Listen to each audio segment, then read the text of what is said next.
ओम इति श्री परमात्मने नमः। श्रीमद् गीता के 5वें अध्याय का महात्म्य। श्री भगवान कहते हैं, देवी, अब सब लोगों द्वारा सम्मानित 5वें अध्याय का महात्म्य संक्षेप से बतलाता हूँ, सावधान होकर सुनो। मद्र देश में पुरुकुत्सपुर नामक एक नगर है। उसमें पिंगल नामक एक ब्राह्मण रहता था। वह वेद पाठी ब्राह्मणों के विख्यात वंश में जो सर्वथा निष्कलंक था, उसमें उत्पन्न हुआ था। किंतु अपने कुल के लिए उचित वेद शास्त्रों के स्वाध्याय को छोड़कर ढोल आदि बजाते हुए उसने नाच गान में मन लगा लिया। गीत, नृत्य और बाजा बजाने की कला में परिश्रम करके पिंगल ने बड़ी प्रसिद्धि प्राप्त कर ली और उसी से उसका राजभवन में भी प्रवेश हो गया। अब वह राजा के साथ रहने लगा और पराई स्त्रियों को बुला बुला कर उनका उपभोग करने लगा। स्त्रियों के सिवा और कहीं उसका मन ही नहीं लगता था। धीरे धीरे अभिमान बढ़ जाने से उत्स्खलन होकर वह एकांत में राजा से दूसरों के दोष बतलाने लगा। पिंगल की एक स्त्री थी जिसका नाम था अरुणा। वह नीच कुल में उत्पन्न हुई थी और कामी पुरुषों के साथ विहार करने की इच्छा से सदा उन्हीं की खोज में घूमा करती थी।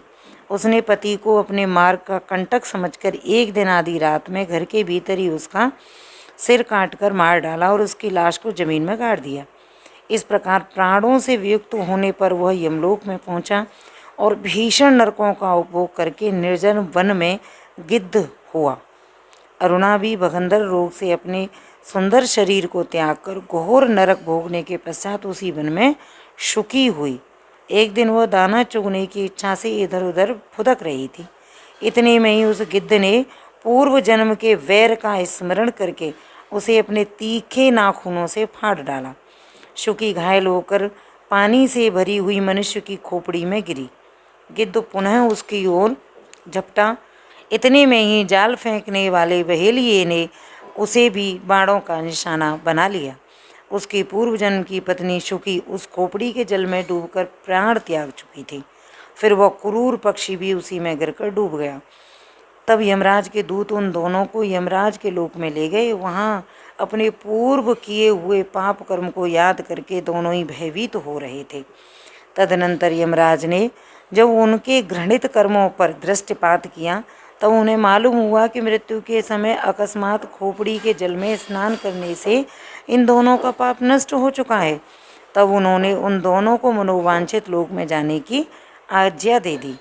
यह सुनकर अपने पाप को याद करते हुए वे दोनों बड़े विस्मय में पड़े और पास जाकर धर्मराज के चरणों में प्रणाम करके पूछने लगे, भगवान, हम दोनों ने पूर्व जन्म में अत्यंत ही घृणित पाप का संचय किया है, फिर हमें मनोवांछित लोकों में भेजने का क्या कारण है?